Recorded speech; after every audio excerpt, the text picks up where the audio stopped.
Hi, this is Steve. In this video, I'm going to talk specifically to solo ad buyers and sellers to show you how to track down discrepancies between the number of clicks sent and the number of clicks received. The first thing I want to point out is that there are many reasons why there can be click discrepancies between a buyer and a seller. Things you might not even think of, such as comparing click counts when you're in different time zones, or something trivial such as the buyer's link being bad. Now I'm going to cover the most common reasons for click discrepancies in this video, but there are over a dozen reasons why your click counts may be off. Because this is such a hot topic between solo ad buyers and sellers, we have an FAQ that thoroughly covers this topic, and it's in our very important FAQ section. Let's go check that out. Let's go to the Help menu. Let's choose FAQs, and then let's go down to the very important FAQs section. And here you'll see the FAQ titled, "Why Don't My Stats Match?" This FAQ covers all the reasons why your click stats may not match. If you're buying and selling solo ads, I'm going to encourage you to become very familiar with this document and review it whenever you find a discrepancy. The first thing I want to point out is the FAQ right here, which explains how ClickMagick handles flagged and blocked clicks. Very simply, ClickMagick is fanatical about detecting suspicious clicks, which are generally clicks from automated web scanning tools such as search engine indexers, bots, spiders, and the like. These are harmless, but they aren't real clicks from real people clicking on real ads, so no sales will ever be made from these types of clicks. As a solo ad seller, you can configure your rotators in the advanced settings so that all suspicious clicks are handled in one of three ways. First, you can do nothing, and all suspicious clicks will be sent to your buyers, and they are counted towards the number of clicks that your buyers ordered. We don't recommend this setting when selling solo ads. Second, if you flag the suspicious clicks, they will be sent to your buyers, but they aren't counted toward the number of clicks the buyer ordered. So if a buyer orders 100 clicks, they will receive 100 clicks from real people, plus any suspicious clicks that come through. That's what flag means. And third, you can completely block all suspicious clicks so that your buyers will only receive real clicks from real people. Again, all the details are fully explained in this FAQ. The next part is we want you to check quality of your traffic. It's amazing how many times we get tickets where people are talking about discrepancies, and when we go in and look at the quality of their traffic, it is just terrible. And I think a lot of people just don't know how to check their traffic quality. So let me go ahead and show you how to do this. It's so simple. So let me go up to my rotators here. If this is the rotator, let's say this normal priority rotator is the name I have. If I want to see what the quality of my traffic is, it's very simple. We go over here, click on the settings, the gear menu, and we choose traffic quality. Now, if you are just out buying traffic, you generally don't know what your traffic quality is. It's kind of hard to tell. So what we've done with ClickMagick is with the millions of clicks that we get every single day, we've created a sophisticated algorithm to just take a look at traffic from coming in from everywhere and determining exactly what your traffic is like based on all the data that we're reviewing, and we give you a score. So let's go ahead and take a look at this. We have a nice little dial here, and you can see that this is in the low 80s. It's actually 82 is the traffic quality score. And what you want is you want to see your traffic up in this part of the range. You want it to be fairly good traffic. Unfortunately, what we see in a lot of tickets that come in where people are concerned about discrepancies is their traffic is in the low 40s or even lower, just really terrible traffic, and yet they think they've got good traffic coming in that they are then sending off to their buyers. These are sellers getting traffic in, sending it to their buyers, and they don't realize that the traffic they're getting in is really poor traffic. So I just encourage you to go to your settings, choose traffic quality, and it'll give you a score. And right here with the question mark, if you click on that, you can see exactly what that traffic score breaks down to. So you can see an 82 would be good. If you're in the mid 40s, it's poor. Anything less than 40 is just really garbage traffic, and you can't really expect to get good results with that. So it's very important to go ahead and check your traffic right at the outset so that you understand what it is that you're working with. Now what I'm going to do is go ahead and show you the different stats. I'm going to show you the share stats page, and I'm going to show you the public stats page. So let me go here and show you an existing share stats page. I'm going to assume you know how to pull these up. Now if we look at this particular share stats page, you can see here that we've added a time zone drop down to the page if you're familiar with this, because we found that a lot of people weren't aware that if the buyer and seller are in different time zones, then you're going to run into discrepancies. And I'll give you an example here, right here. In this example, I'm in Eastern time zone, and I'm showing that I've sent 109 clicks, and I'm talking to a buyer, And the buyer's all upset saying, you only sent me about 90 clicks today. And I'm looking at my page here and I'm saying, well, that's not true. I've sent you 109 clicks today. I can go back up. I can say, let me check today just to make sure. Yep, it's 109 clicks. And yet my buyer is swearing that they've only gotten about 90 clicks.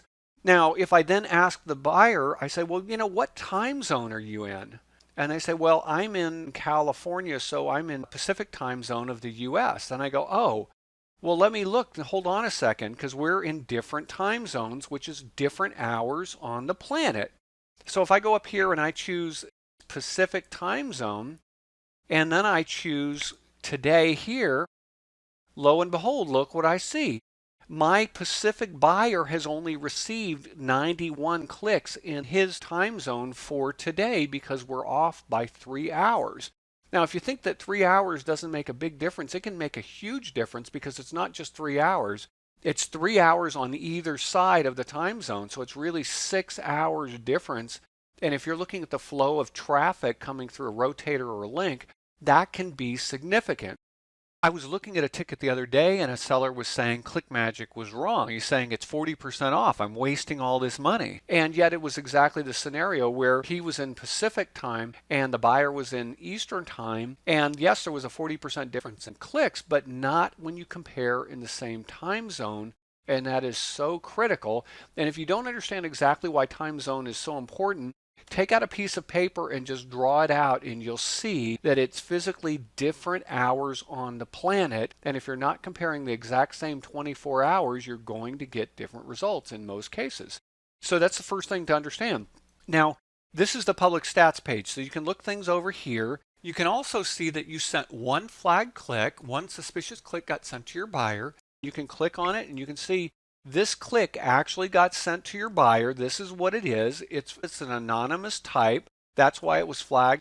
So it's not going to show up in your unique clicks sent today. It's not counted there because it's not a real click. But in addition to this unique click 91, you definitely sent one additional click. And also you can see now that ClickMagick is showing you the number of clicks that were targeted at this link that were not sent at all. There were 18 clicks in this example that came through that were blocked, and you can tell ClickMagick what type of suspicious clicks to block in the advanced settings of your rotator. So this is saying that 18 clicks were blocked, and we can take a look at them by clicking here. We can see that bots are blocked, spiders are blocked. There were 18 clicks that weren't sent to your buyer, and that can be a selling point. If you share this page with your buyer, you can say, look what I'm doing. I'm flagging and blocking clicks that we know are bad. And in addition to that, I'm giving you the unique clicks that you ordered. In this case, I've sent 91 unique clicks to you in your time zone, and that's the critical part. So this is how you would look at the shared stats page of a rotator. Now let's go look at the public stats page that the ClickMagick buyer has. If you have a buyer who's using ClickMagick also, they can look at their public stats page and take a look, and oftentimes they will send you that link. So let's go take a look at one of those. Let's go up here. So here we can see this is yesterday, and I will choose this right now, yesterday. And I chose yesterday because a lot of these discussions between buyers and sellers are what happened yesterday. It's usually not over all time. It's usually like I have a discrepancy. I'm not seeing what you sent me. Yesterday is not what you told me you sent me. So let's take a look at this. So here I am. I'm in Eastern time zone, and this is what I'm showing. I received these clicks yesterday. So I received 81 total clicks, but now keep in mind, it's not just 81 total clicks. I also received some flag clicks. I received 3 flag clicks. These 3 clicks also came in, but they're not counted in my total clicks. They're not counted in my unique clicks, but 3 additional clicks did come through. And then also look at this, block clicks. If you have any clicks blocked, it's also going to tell you how many block clicks came in. So an additional 7. So from this page, you can tell that at least 81 plus 3 plus 7 clicks came in. So we're looking at least 91 clicks coming in. So that's important to understand. Now let's take this a step further. Let's go to today. You are the buyer, and you're looking at your stats for today. Okay, here it is. I'm in Eastern time zone. I've bought these, and I'm looking at so far today, I've got 65 total clicks, 33 unique clicks. I have 4 block clicks that have come in also, so I've gotten at least 65 plus 4 clicks come in.